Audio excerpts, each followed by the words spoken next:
Nautas, estamos ao vivo pelo Facebook do PT na Câmara e pelo Facebook da deputada Luiziane Lula Lins, do PT do Ceará, que é a nossa convidada hoje nos estúdios em Brasília do PT na Câmara. Boa tarde, deputada. Oi, Ivana.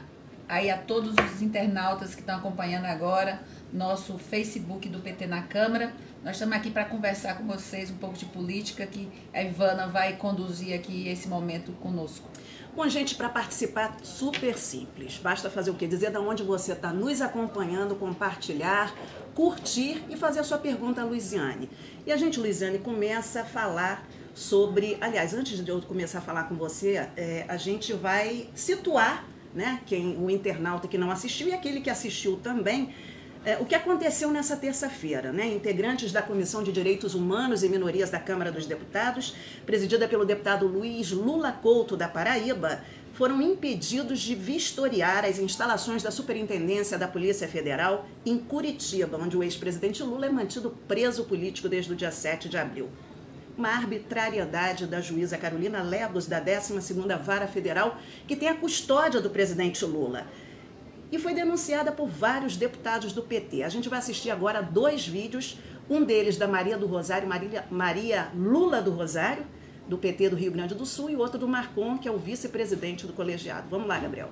A tendência da juíza Lebos, deputada, se manter de maneira intransigente e isso exigir mais crítica por parte, enfim, das entidades. Eu não pretendo avaliar os atos da juíza, eu pretendo só que se faça justiça e se libere, que o presidente Lula seja solto imediatamente. É isso que nós esperamos. Nós exigimos, cada vez com mais força no Brasil inteiro, a liberdade para o Lula.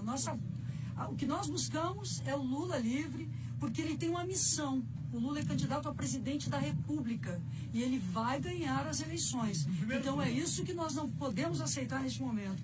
Não vai ser a primeira vez que um preso político vira presidente da República. O Mandela foi um preso político e virou presidente da República para unificar e melhorar a África do Sul e enfrentar o apartheid. E há uma espécie de apartheid no Brasil, meus amigos. E nós estamos aqui com a pessoa que pode enfrentar essa divisão do Brasil, unir o Brasil de novo, que é o presidente Lula. A justiça está intervindo onde ela não deveria intervir. Aqui nós 4 deputados sempre entramos em presídio para visitar, para olhar, e aqui é um prédio público federal. Nós nunca precisamos de pedir para a juíza onde nós fomos. Inclusive eu, em 2015, teve aqui no prédio da Polícia Federal visitando 2 colonos que quem prendeu na época também foi o Sérgio Moro. Sérgio Moro já não é a primeira que ele apronta contra os pobres, os trabalhadores e a esquerda. E nós não visitemos o Lula porque a juíza determinou, porque ele é preso político. Se ele não fosse preso político, essa juíza não teria tomado essa atitude pequena, mesquinha e antidemocrática que ela tomou hoje. É repudiante que uma comissão de direitos humanos é reconhecida internacionalmente e uma pessoa do Brasil impede que esta comissão faça o trabalho que ela deve fazer. Por isso, o Lula é preso político sem prova e continua condenando o Lula, e o Lula também é o candidato do povo brasileiro a presidente da República. Luiziane, você participou dessa comitiva também junto ao Patrus Lula Ananias, né, o PT de Minas Gerais, dos parlamentares citados agora há pouco. Qual é a avaliação que você faz dessa arbitrariedade de uma juíza, né, que tem a custódia do presidente Lula, o maior líder da história popular? É o judiciário se intrometendo no legislativo? Como é que é? É isso mesmo, Ivana. Foi uma decisão absolutamente... não é só arbitrária, ela é uma decisão inconstitucional. Por que é inconstitucional? A gente aprende na escola desde cedo que existe a chamada independência entre os poderes. O poder legislativo tem seu papel, fiscalizar, legislar e representar a população. Principalmente a Câmara Federal, que é considerada, é bom que se diga, a Câmara Federal é considerado o poder mais representativo no Brasil. Por quê? Porque a nossa representação aqui na Câmara Federal, ela se dá a partir do número de habitantes do Estado. Portanto, é importante que o internauta compreenda que enquanto, por exemplo, claro que eu não estou menosprezando o papel do Senado, que também é importantíssimo, mas enquanto você tem normalmente 3 representações do Senado no Senado Federal, nós temos uma proporção por unidade territorial. 8, no máximo 70. Exatamente, é unidade territorial que a representação do Senado se dá. Portanto, são 3 em geral, ou seja, 2 e 1, 2 e 1, que assim vai, nós temos 3 senadores sempre de cada estado. No caso da Câmara Federal, é proporcional ao número de habitantes do estado. Então, por isso que os estados têm mais deputados ou têm menos deputados. Porque, por exemplo, no caso do meu Ceará, são 22 deputados, que é exatamente proporcional à quantidade de habitantes que lá tem. Portanto, eu estou dizendo isso para dizer que no momento em que uma juíza de primeiro grau, que talvez a única coisa que fez na vida foi passar num concurso público para ser juíza, e agora eu estou estimulando que toda uma geração de militantes nossos, operadores do direito, estudantes, etc e tal, todos fiquem agora concurseiros para poder passar e serem juízes. Porque do jeito que esse judiciário está, nós estamos precisando, atropelando tudo. Então, no momento em que a juíza, de primeira instância, diz que a Comissão de Direitos Humanos da Câmara Federal, porque é importante que se diga, ali estávamos nós do PT, por acaso, porque as pessoas tinham agenda disponibilizadas, porque as pessoas queriam ver o presidente Lula, mas aquela comissão, no momento em que teve uma deliberação na própria comissão, onde a comissão como um todo, que tem vários partidos, inclusive partidos de oposição, partidos que não gostam do Lula, partidos que apoiam o governo golpista do Temer, mas passou por unanimidade. Ou seja, virou uma coisa não mais do PT. Da comissão. Da comissão. O Paulão e o Marcon foram os autores do requerimento, eram um deles. No momento que passa pela comissão, visou uma coisa da Câmara Federal. Portanto, é importante que o internauta saiba que isso é muito, muito grave. Isso é uma interferência direta do legislativo, aliás, do judiciário no legislativo. Aí eu compararia como se fosse o seguinte: o judiciário, por exemplo, se fosse para ser assim, o judiciário poderia tomar determinadas posições, por exemplo, como o Moro mandou prender o Lula, e nós trazíamos aqui para a Câmara Federal votar contra a prisão do Lula e tirar o Lula de lá. É mais ou menos a mesma coisa. É como se houvesse uma interferência. Eu digo isso porque quando fui vereadora de Fortaleza e deputada estadual, eu visitava os presídios. Então, a única coisa que eu precisava fazer para isso acontecer era comunicar ao secretário de Segurança Pública e comunicar ao diretor do presídio de que eu estava indo lá para ver a situação dos presos, porque eu era presidente da Comissão de Direitos Humanos da Assembleia Legislativa. Portanto, quando fui deputada, eu tinha a prerrogativa de entrar. Eles não podem impedir, porque meu papel é fiscalizar, ainda mais se tratando de um órgão federal. Porque a Polícia Federal é um órgão do governo federal. E nós, parlamentares deputados federais, temos exatamente essa prerrogativa. Então, assim, nós imediatamente, só para fechar e que o internauta entenda, que nós agora, não virou uma coisa do presidente Luiz Couto da Comissão de Direitos Humanos, virou agora um problema da Câmara Federal. Porque se a gente deixar esse tipo de coisa acontecer, já basta o que estão fazendo, tudo que é arbitrariedade que essa justiça, infelizmente, tem feito. Agora, passar por cima do poder legislativo, aí é demais. Então agora vai virar um problema para o presidente da Câmara, Rodrigo Maia, que nós vamos pedir a interferência direta dele, isso sem outras questões que nós podemos imediatamente acionar a segunda instância, o Supremo Tribunal Federal, para que reveja essa situação e jamais aconteça isso.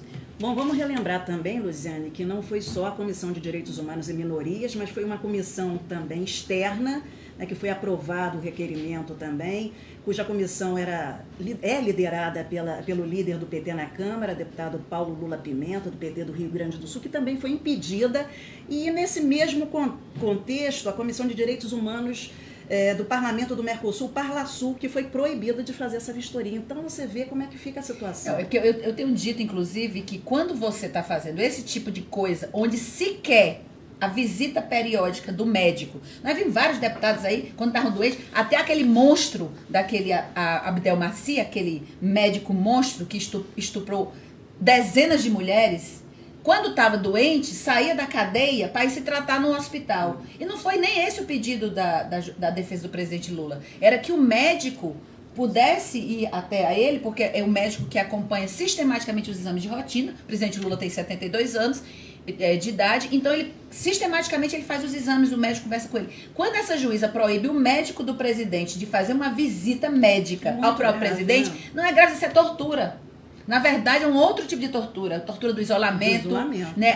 É a tortura de você... Parece assim, uma coisa meio sádica. Até perguntei ontem, na coletiva que a gente deu após a visita à Superintendência da Polícia Federal em Curitiba, eu perguntei se essa juíza, ela tem filhos. Porque eu vou dizer uma coisa, você imaginar, porque assim, é uma coisa meio sádica da parte dela. Veio aí o Esquivel, que é o cara que foi o Prêmio Nobel da Paz. Eu acredito, sinceramente, eu fico na dúvida se é sadismo ou ignorância. Porque pode ser também ignorância. Sabia nem quem era, não sabia nem o que é um Prêmio Nobel da Paz, não tem a menor ideia. Só que quando ele saiu de lá, ele repercutiu no mundo inteiro que o Lula é preso político, porque no momento que ele não pode ser recebido por um cara que o indica, inclusive, ao Prêmio Nobel da Paz, é muito grave. Muito grave. E aí o juízo de primeira instância... E aí a gente vai ficar esperando o quê? Mais acontecer. Portanto, o Legislativo tem que se empoderar da sua prerrogativa. Bom, Luiziane, muita gente aqui conversando com a gente aqui, mandando alô. Toca fogo na Globo, ela acabou com o nosso país, diz Marli Fontinelli. Gleison Cajuí, Luiziane, orgulho do Ceará. Eu acho que é Rivandi Capistrano da Silva, parabéns, loura de fibra. Mídia televisiva lixo, que absurdo, Adriana, nossa futura senadora, você viu, Rivandi? Lula é o presidente, é o único que tem condições de revogar as medidas absurdas do Temer, e mesmo assim vai ser difícil, quando o outro é praticamente impossível. Maria Ricardina. É bom lembrar também, deixar bem claro que o Lula é o candidato não só do PT, mas do povo brasileiro que está despontando nas pesquisas. Ele é preso político, mas continua despontando nas pesquisas. Inclusive disso, não tem plano A, B, C, né? Não, tem plano L, Lula. Eu digo isso, viu, Ivana, com propriedade, porque eu sou da Executiva Nacional do PT e a Executiva Nacional reiteradamente, depois no Diretório Nacional, os dois aconteceram com Curitiba no último período, Executiva Nacional, depois Diretório Nacional, continuaram a afirmar categoricamente a candidatura de Lula. Não tem outro plano a não ser Lula candidato a presidente. Inclusive, na última visita que finalmente, depois de uma peregrinação, o Frei Leonardo Boff, ele conseguiu visitar o Lula, ele saiu de lá emocionado, eles são amigos desde muito tempo de militância, e desde a teologia da libertação, quando começa o início do PT e tudo, e que ele saiu de lá dizendo, Lula diz que é mais candidato do que nunca, é candidatíssimo. E não é só eles que dizem, gente, a opinião pública, o Lula foi preso injustamente, preso político, continua liderando as pesquisas de opinião, e mais ainda, para vocês saberem, porque agora eu acho que as pessoas estão entendendo que essa classe política, a burguesia que está aí, aliás, ela é capaz de sacrificar toda a classe política, incluída alguns deles, só para poder manter o poder na mão dos golpistas. Ou seja, que o Lula não tem o direito de participar do processo eleitoral. Mas é bom que se diga que, mesmo as pesquisas indicam que o segundo candidato, depois do Lula nas pesquisas, é um candidato indicado pelo Lula.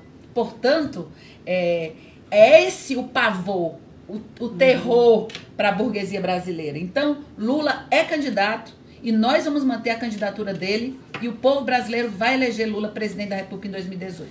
Luiziane, apesar dessa arbitrariedade toda, dessa perseguição por setores do Ministério Público Federal, setores do Judiciário, pelos golpistas em relação ao maior líder popular da história, ele tem recebido muito apoio, não só no Bom Dia, Boa Tarde, Boa Noite, de movimentos sindicais, né, de artistas, de parlamentares do PT, de esquerda e de outros partidos, né?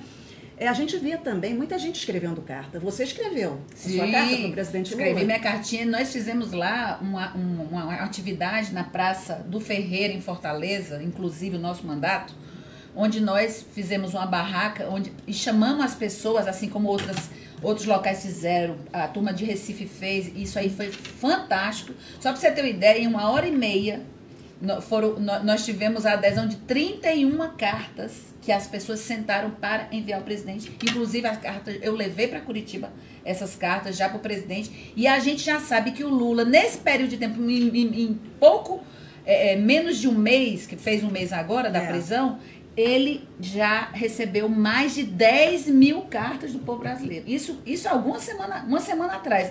Agora já deve ter. Daqui a pouco muito não vai nem mais, caber, né? né? Muito mais. Nem caber de tanta carta. Isso aí demonstra no carinho, a solidariedade. Agora, eu queria ainda na linha da questão da segurança do acampamento, nós ficamos sabendo aí que a Polícia Militar do Paraná retirou as viaturas, né, que faziam a segurança das imediações. Você esteve lá ontem.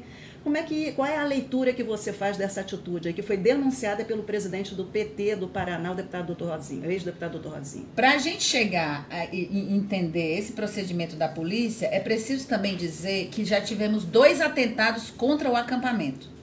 Um deles, simplesmente um franco-atirador na madrugada, armado, ele dispara contra o acampamento, onde 2 companheiros foram feridos, inclusive um teve um tiro no pescoço, estava em situação gravíssima, etc. Tal.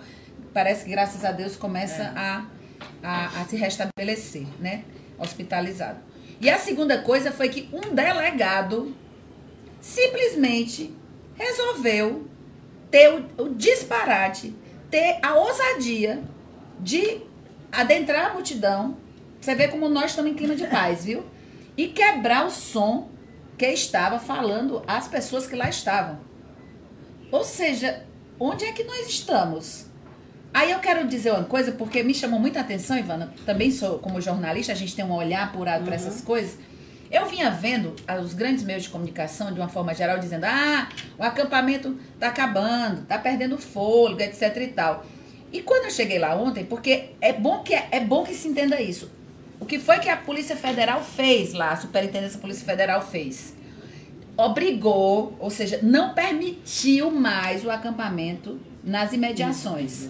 Então, a 1 quilômetro, o acampamento foi colocado a 1 quilômetro da chamada vigília. Existe um comando lá, que é uma vigília com várias coisas acontecendo, mas o acampamento onde as pessoas estão dormindo, onde estão se revezando, inclusive, estados estão se revezando, lideranças sociais, nuvens sociais estão se revezando, fica a 1 quilômetro do local. Então, o que é que acontece? Quando a grande imprensa golpista, quando eles vão lá filmar, eles filmam a vigília, que não necessariamente é o acampamento. Porque às vezes os companheiros vão ao acampamento para tomar banho, ou vão para se alimentar, ou até para dormir, em termos de revezamento. E nesse momento, eles querem dizer que está perdendo fôlego. Mas, na verdade, o acampamento foi arrancado das imediações por determinação da Polícia Federal. Então, gente, não vamos se iludir. Tá chegando gente todo dia. Eu disse até assim, quando uns cansam e vão descansar um pouco em casa, estão chegando outros com a energia toda, entendeu? Já fui 3 vezes lá e agora a minha proposta... De dormir até lá.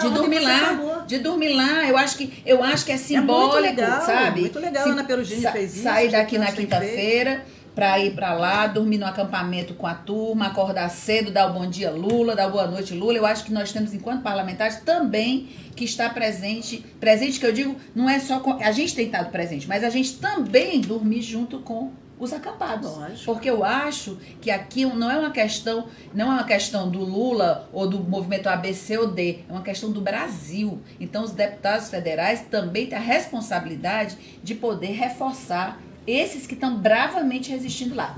Quem estava segurando agora era a companheirada do Espírito Santo, que estava, e hoje já ia mudar, estavam chegando novos companheiros que também iam dar continuidade, e o Espírito Santo volta em seguida, eu digo a companheirada dos movimentos sociais do Espírito Santo, vai voltar em seguida. Então, eles pensam que nós estamos perdendo fôlego, mas quem deverá perder o fôlego são eles, porque nós não vamos arredar o pé. Né, Luciana? Haja fôlego para nos aguentar, porque nós não vamos largar o pé enquanto nós não libertarmos o Lula. Gente, é bom lembrar também que ela estava falando da questão do quebra-quebra dos equipamentos, né, de som da vigília, que foi um delegado da Polícia Federal. Depois do nosso programa, nós vamos ter um programa ao vivo com a deputada Ana Perugini, que acompanhou tudo, e que foi hoje, mais cedo, a Corregedoria da Polícia Federal cobrar providências a respeito desse assunto. Luciane, vamos falar agora... Só uma coisa, Ivana. Você imaginou se fôssemos nós que eu digo, militantes de esquerda, chegaram lá, quebraram o som, um bando de baderneiro, um bando de louco, de vândalo. Era isso que estava estampado no outro dia sobre nós. E aí o delegado da Polícia Federal enfrenta todo mundo, ameaçando as pessoas. Sem dormir, né?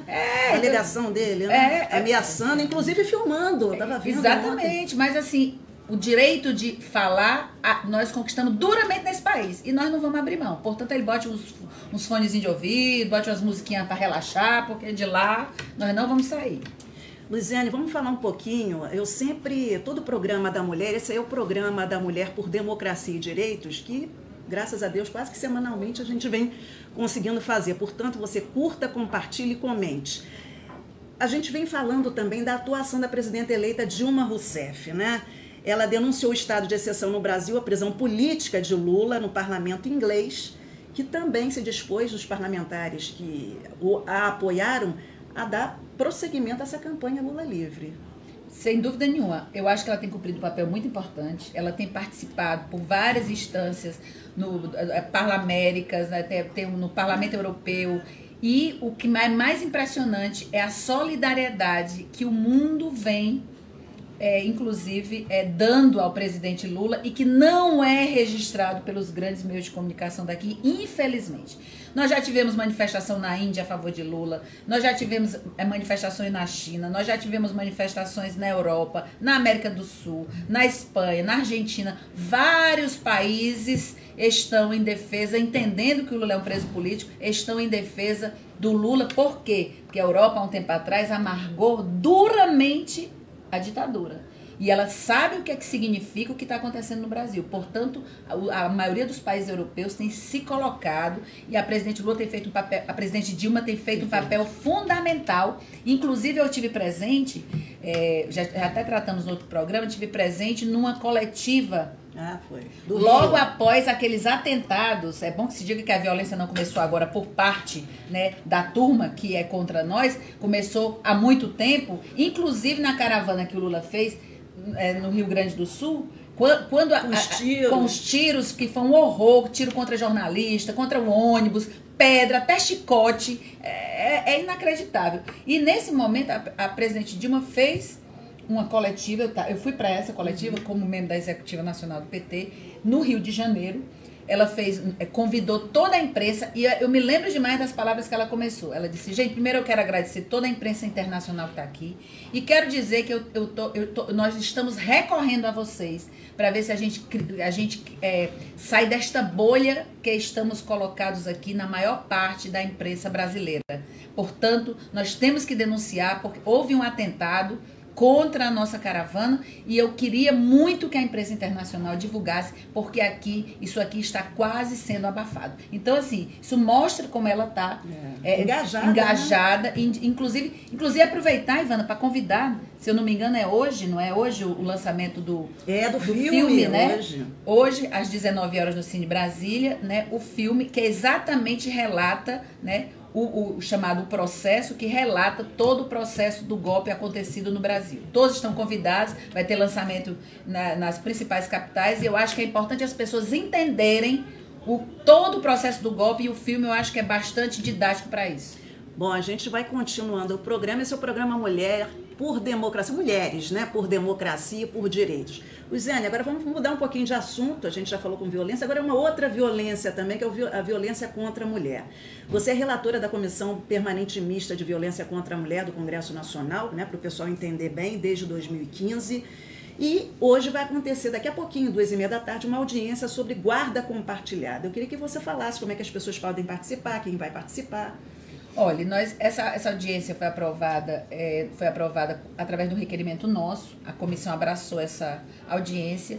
É uma audiência que vai exatamente trazer autoridades que possam discutir e a gente um pouco atualizar essa discussão, porque particularmente eu sou favorável à guarda compartilhada. No entanto, a gente precisa estar avaliando para saber exatamente em situações especiais como é que deve ser o procedimento, inclusive da justiça em relação a isso. Por exemplo, como é que eu lido com um companheiro, um pai de não é o meu caso, viu, gente? Mas assim, só um exemplo. É o exemplo, assim, uma mulher lida com um companheiro que é violento, ou até que ela se separou em função de ser vítima de violência doméstica, por exemplo. E ela sabe que aquele companheiro, aquele ex-marido dela é violento, não era violento só com ela, mas também com os filhos. Absurdo, e aí fica a discussão, nesse caso, que há esse tipo por exemplo, de questão Situação, colocada, de né? situação. Será que a mulher ela se sente segura numa guarda compartilhada, onde, por exemplo, fica uma semana com ela, fica outra semana com ele, sabendo que ali, naquele momento, a criança pode sofrer ou ser influenciada, com a agressividade, ser influenciada culturalmente, etc e tal, ou ela mesmo sofrer violência, né, do pai, né, no caso, ou da mãe. Se eu estou falando aqui, mas eu estou falando que, porque a gente quando fala de guarda compartilhada, normalmente eu digo, as mães não são as principais algozes dos filhos, né? Mas eu estou falando... Mas tem mãe danada também, eu sei. Por isso que eu digo que na discussão da guarda compartilhada a gente discutir como um todo. Ou seja, até para poder aprimorar a legislação, para que a gente possa ver situações, em que momentos situações especiais precisam ser consideradas. Então, esse é o papel, está todo mundo convidado. A partir de 14h30, através da TV Senado, no ambiente das comissões, dessa Comissão Mista de Combate à Violência o site é senado.leg.br/e-cidadania, tudo junto. Pronto, tá dado o recado, que aí através do site você pode ver a audiência, você pode participar, você pode enviar perguntas. Nós temos as assessoras da comissão que vão estar lá recebendo perguntas para que possam ser feitas, inclusive, né, para as autoridades. E fica aí esse debate que eu acho que é tão importante e que interessa a muitas mulheres. Olha, muito obrigada pela participação de vocês. Gente, vai continuando aí curtindo, compartilhando, comentando. Nosso programa está chegando ao fim, mas a gente não pode deixar de falar sobre esse assunto. Na semana passada, o colegiado, a Comissão de Violência contra a Mulher, debateu também, por sugestão sua, a aplicabilidade da lei do feminicídio, que é a Lei 13.104 e foi sancionada pela presidenta eleita Dilma Rousseff em 2015. Como é que está essa situação, Luiziane? Pois inclusive a gente está sabendo que já vai ter aqui uma movimentação, né, aqui em Brasília em relação a essa questão, né, das mulheres já também cobrando a aplicabilidade da lei. O que a gente tem observado, Ivana, é que infelizmente, apesar da legislação, ainda não temos a altura dos acontecimentos e dos feminicídios acontecidos a mesma relação de registro.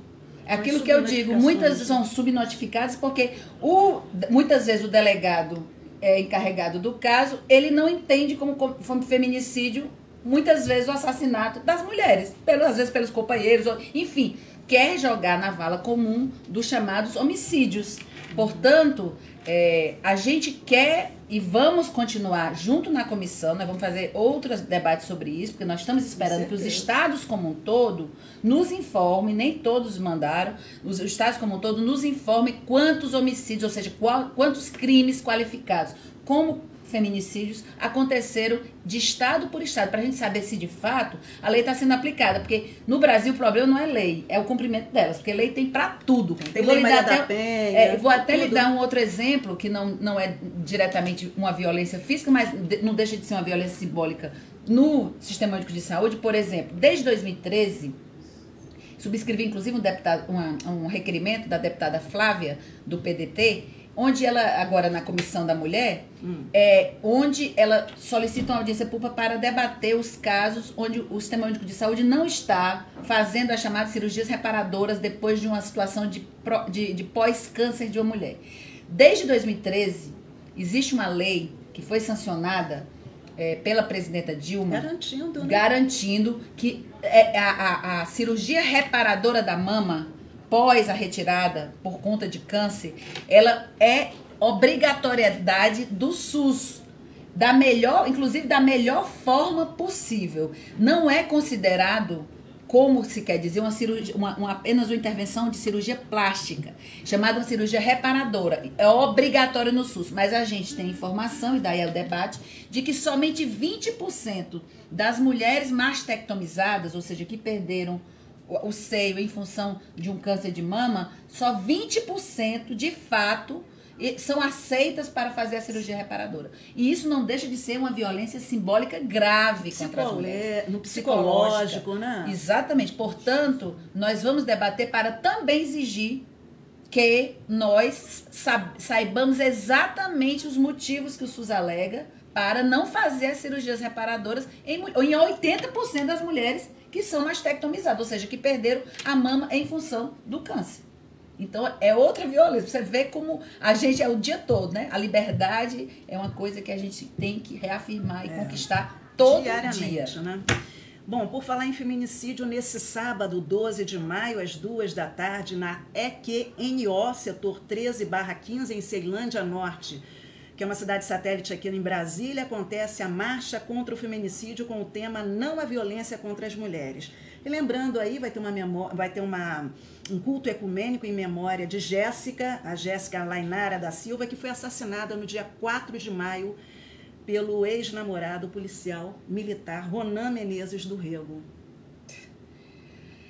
Ai, vamos acompanhar de perto, porque eu acredito que... Menina de 25 anos. Pois é, e no caso ele é policial militar. Policial militar. Aí você imagina como, infelizmente, né, eu não vou falar da corporação como um todo, porque eu acho que tem gente, muita gente boa, tem gente que é séria, que entende a atividade policial, não como uma atividade de repressão, mas como, digamos assim, uma função social da força do Estado, digamos assim. Mas, infelizmente, tem alguns que são corporativos ao ponto de que, quando envolve algum policial militar, de alguma forma, acaba que não dá em nada. Portanto, nós temos que estar de olho para saber as medidas que estão sendo tomadas em relação a isso aí. E já fica aqui a minha sugestão de fazer da Câmara, Comissão de Direitos Humanos, Comissão da Mulher, fazer um requerimento pedindo informações acerca, então eu vou me responsabilizar por isso, acerca dessa situação junto à Secretaria de Segurança Pública aqui do Distrito Federal. Luiziane, adorei conversar com você Foi mais ótimo. uma vez, entendeu? Agradecer a vocês, a internautas que participaram conosco, pelo Facebook do PT na Câmara, pelo Facebook da Luiziane Lula Lins, do PT do Ceará. Muito orgulho. Né? Com muito orgulho, e convidar você para uma próxima, Tá, viu, Luiziane? tô aqui. Tá bom? Vamos conversando. E olha, vamos continuar aí curtindo, compartilhando, passando aí para o seu vizinho, para sua tia, para o seu pai, sua mãe, as informações que a gente tem aqui, colocando a hashtag Mulheres em Luta. Lula livre, Lula inocente, Lula presidente. Lula livre. É isso aí, eu volto daqui a pouquinho com a Ana Perugini conversando sobre essa história do delegado. Até lá, grande beijo.